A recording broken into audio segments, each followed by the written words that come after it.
It's 5:30 and I welcome everyone to the Saugeen Shores Committee of Adjustment for June the 15th, 2020, and I now call this meeting to order. Item number 2 is the acknowledgement of any pecuniary interest. I remind members of your responsibility to make a declaration should you have one, either now or at the time it may appear on the agenda. Our next item is the adoption of minutes from our meeting of May the 19th, 2020. We may have a motion to adopt the minutes, please. A motion moved by Deputy Mayor Matheson, seconded by Ms. Kunz, that we adopt the minutes. Any discussion about the minutes? Councillor Grace. Oh, can we unmute Councillor Grace, please?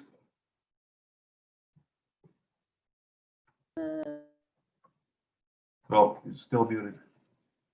Sorry, now that I'm unmuted. Okay. I'm having a hard time hearing you. I don't know if everybody else is or not. Okay, I'll put here. Sorry.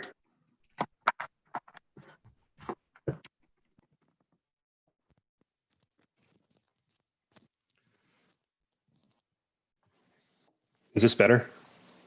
Can we hear much better? Thank you. Okay, good. Okay, so moved by Deputy Mayor Matheson and seconded by Ms. Kunz that we do adopt the minutes. Any discussion about the minutes? If not, all in favor? That is carried. Thank you. I don't believe we have any additional business. We'll move on to the public hearings, which is number 5.1. This is case number A-2020-016. This is Red Hawk Construction with Westlinks Development. Mr. Kingsbury.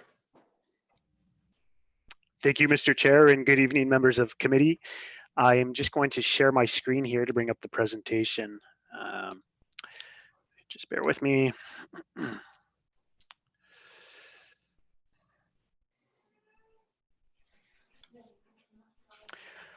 Okay, so the application is for a variance to the provisions of the residential 4th density special 15 zone. That's the high density zone in the town zoning bylaw.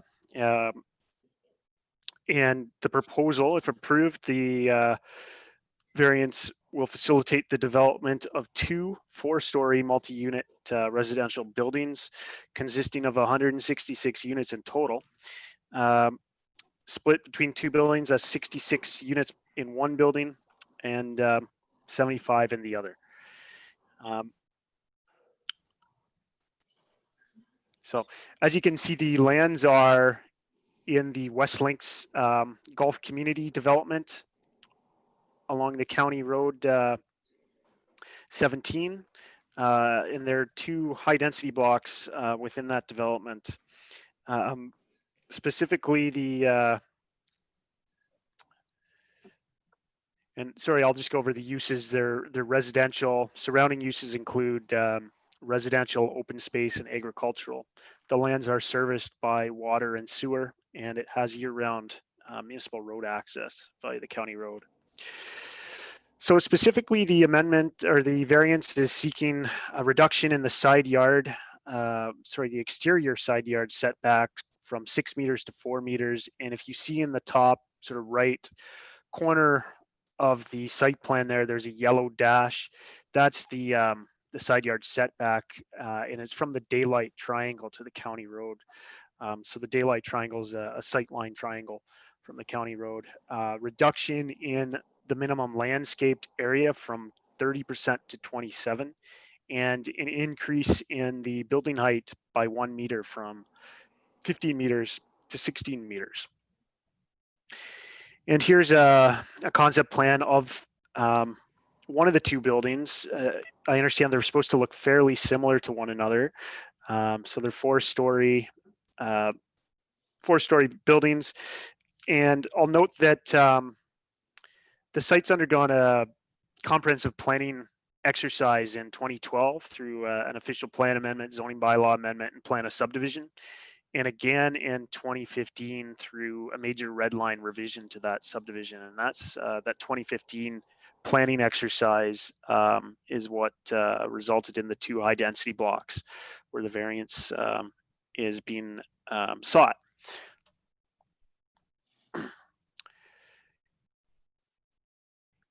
And in terms of agency consultation, the SVCA, I'll just note, didn't respond, or we didn't have an opportunity to include them in the report until after the report was submitted for the agenda, but they indicated no objections to the proposal. Town of Saugeen staff, Saugeen Shore staff indicated the project is being reviewed for Canadian Mortgage and Housing Corporation funding for affordable housing, and small zoning. The small zoning bylaw hurdles can be addressed through the minor variance process. Site works will be regulated through site plan control. So I'll maybe note that there is a CMHC application connected to these. The applicant, I understand, is on the call and can maybe fill in committee with more details regarding the application and the affordable housing component of the variance or of the development. No comments were received from the public. And in terms of our planning analysis, we just reviewed the 4 tests of a minor variance. The first being, does it conform?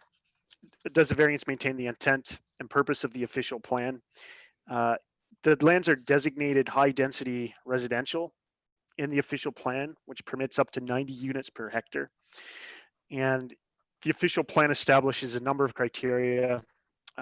For brevity, I won't go into each of those, but I will say that the development maintains the intent and meets the criteria for high density residential development. And then there's a special policy area for the links. It's called the Links at Piper's Glen Special Policy Area 5. And I believe, so this is a community integrated within an existing golf course. So considering the above noted policies, I would say the variance maintains the intent and purpose of the official plan. Similar to the official plan is the zoning bylaw, which foresees these lands as a high density residential use. Again, similar to the official plan, I would say the variance maintains the intent and purpose of the zoning bylaw. The third test is the application desirable for the appropriate development of the land, building or structure. So I'll just go over each of the components of the variance individually. So the side yard setback of 4 meters from the daylight triangle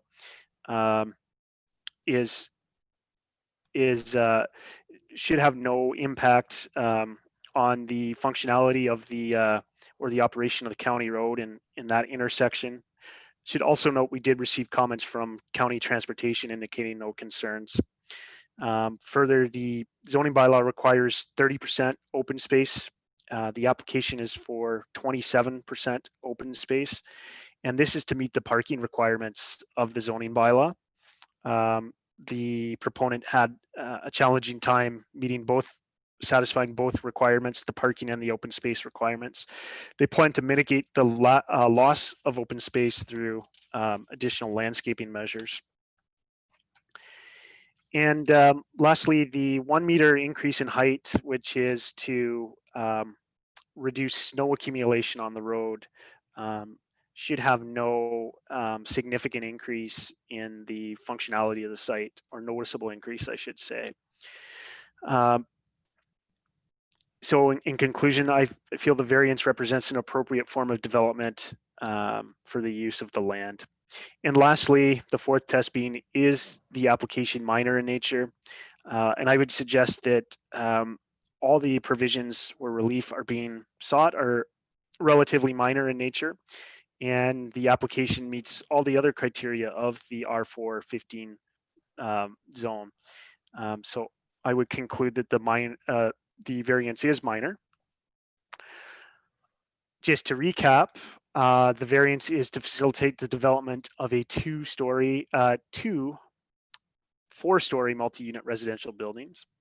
The application is consistent with the provincial policy statement and upholds the objectives of the Saugeen Shores official plan and represents good land use planning. It also satisfies the 4 tests of a minor variance. And my recommendation to conclude is approval of the proposed variance, subject to the conditions on the decision sheet. And that concludes my presentation. I'd be happy to take any questions. Thank you, Mr. Kingsbury. Mr. Howard, do you wish to address the committee?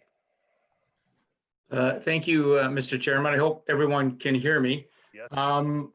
I don't have a lot to add to Dan's presentation. I will just, as he mentioned, the CMHC application that we're currently entered into, the obtaining site plan approval is one of the conditions that will help us gain CMHC funding, along with a number of other sort of issues with respect to the architecture of the building, meeting energy efficiency policies, and there's a whole list of other criteria. This is certainly a major one in getting through the site plan process.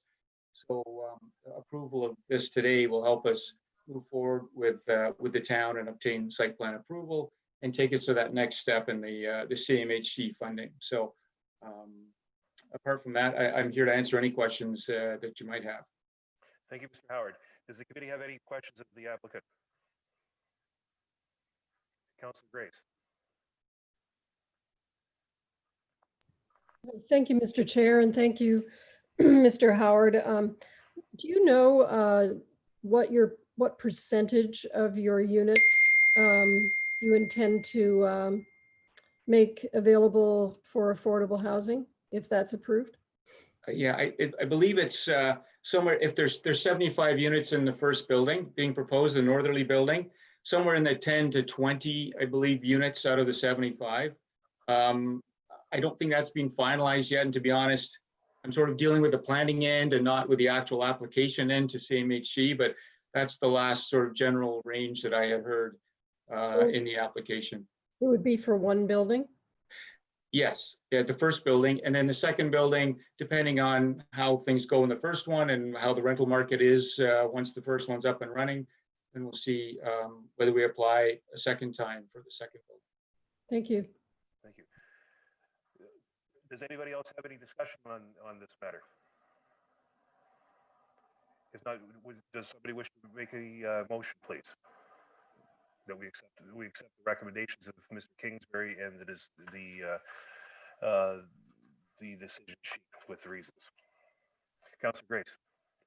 Moved by. I'll move. Yes. Okay, moved by Councilor Grace and seconded by Mr. Legault. Any discussion? All in favor?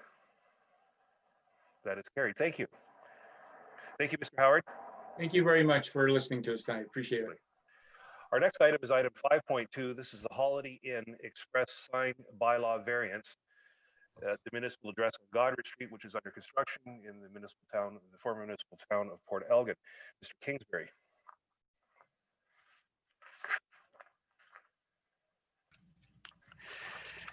Thank you, Mr. Chair. I don't mean to seem unprepared. This is it's a sign variance. It's for sign variance. Yeah, sorry. I think this is in Jay's wheelhouse. Go ahead, Jay. Okay. Well, I have a report.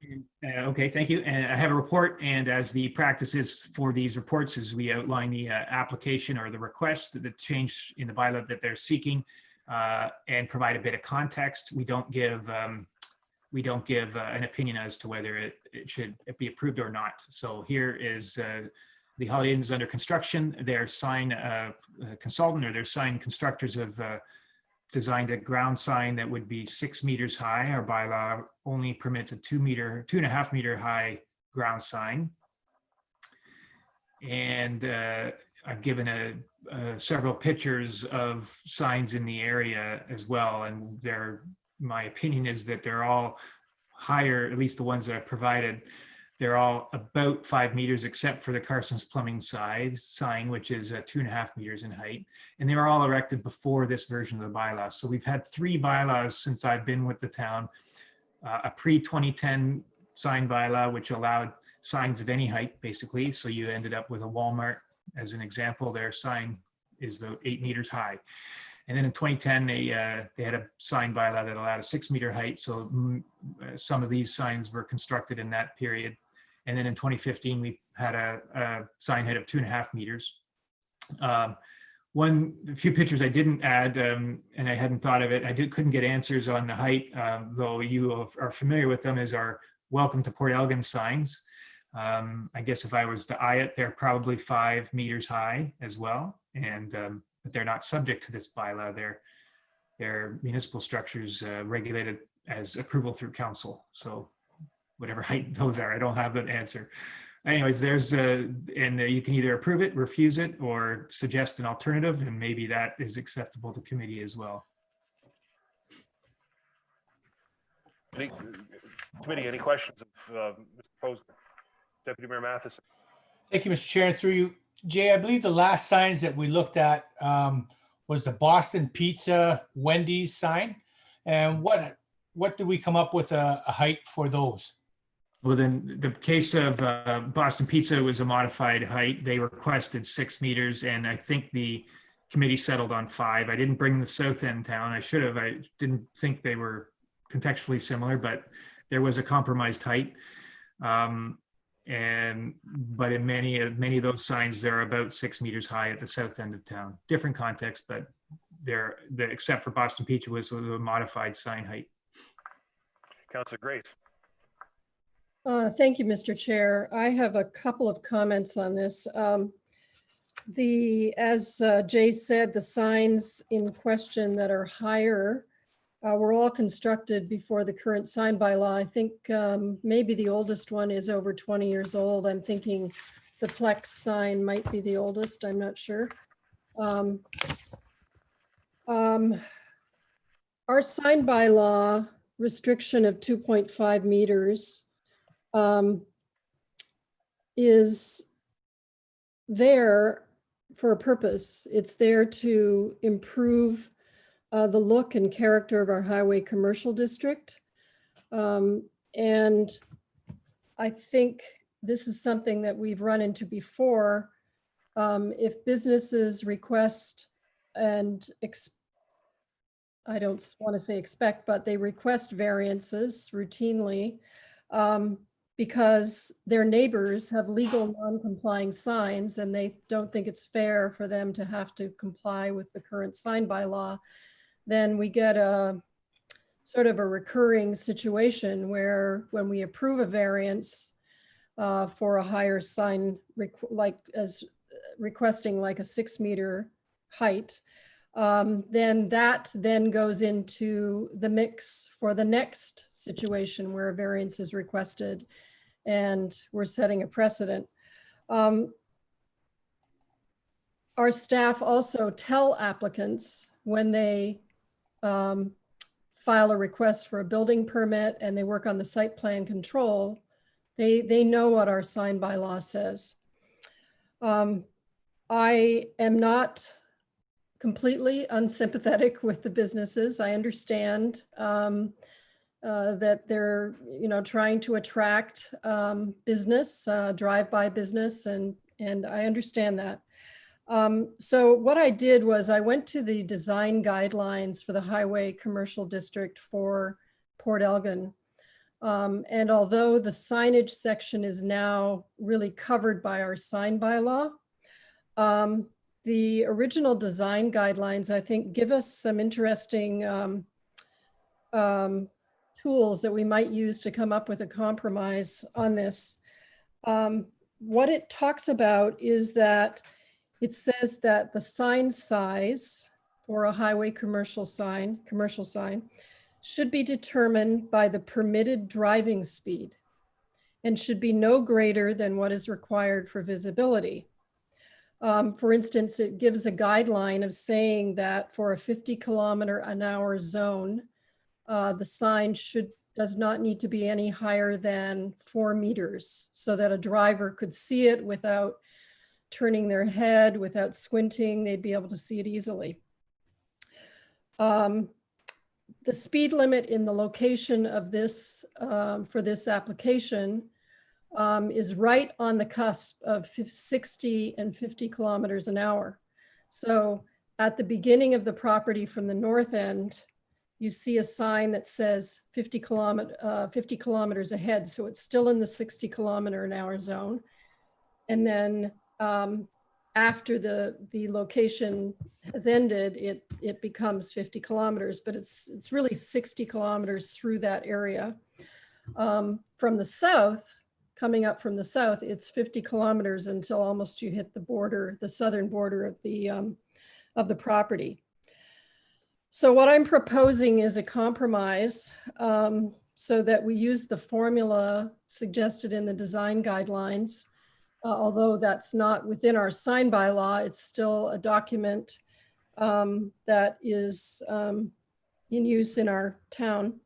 And by my calculations, that would mean that we would have a height of about 4 to 4.8 meters.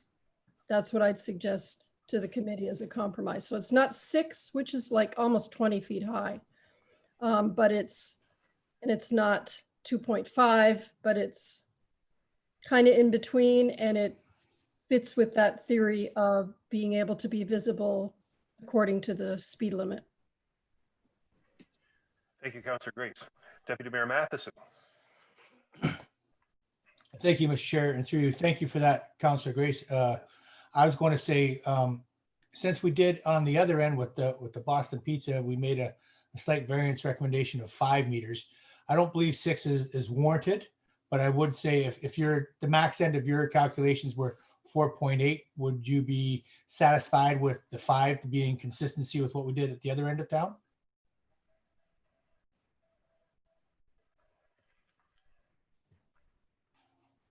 Well, I should have looked up the design guidelines when we were doing that before. I think it does matter that, you know, what's in the area too. And in this case, Jay tells us that the signs in the area are all 5 meters, whereas in the other part of town, some of them are 6. So I think to me that makes a difference. I prefer to go with 4.8 and go with the calculations offered by the design guideline.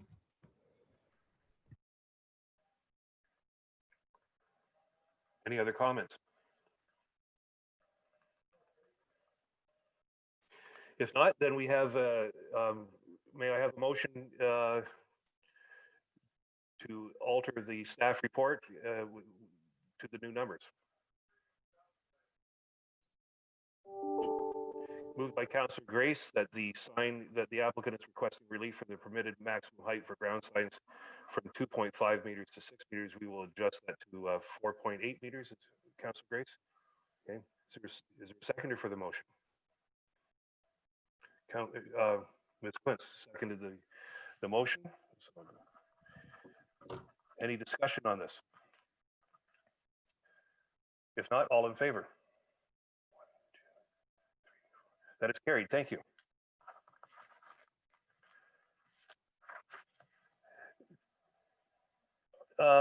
Question, Mr. Posner, about these. Are you going to circulate these documents for us to sign for acceptance of the? I know with the minor variance for West, we need to sign those, I believe. Yeah, no, it wasn't my intention to sign it in the short term. When we meet next as the physical entity, then I can have the ones from last meeting as well. But there's no, the information we're getting is because our meetings are recorded, and we make a good documentary record that's clear. That's a good enough, you know, acknowledgement that it was approved and who voted for what, and that should be satisfactory for now. And I think the county's comfortable that way as well, for now at least. So sure, I understand. Thank you for that. Our next meeting date will be tentatively for July the 20th, 2020 at the call of the Secretary Treasurer. May I have a motion to adjourn, please? Moved by Deputy Mayor Matheson, seconded by Councillor Grace, that we do now adjourn. All in favor? That is carried. Thank you for everyone for your participation.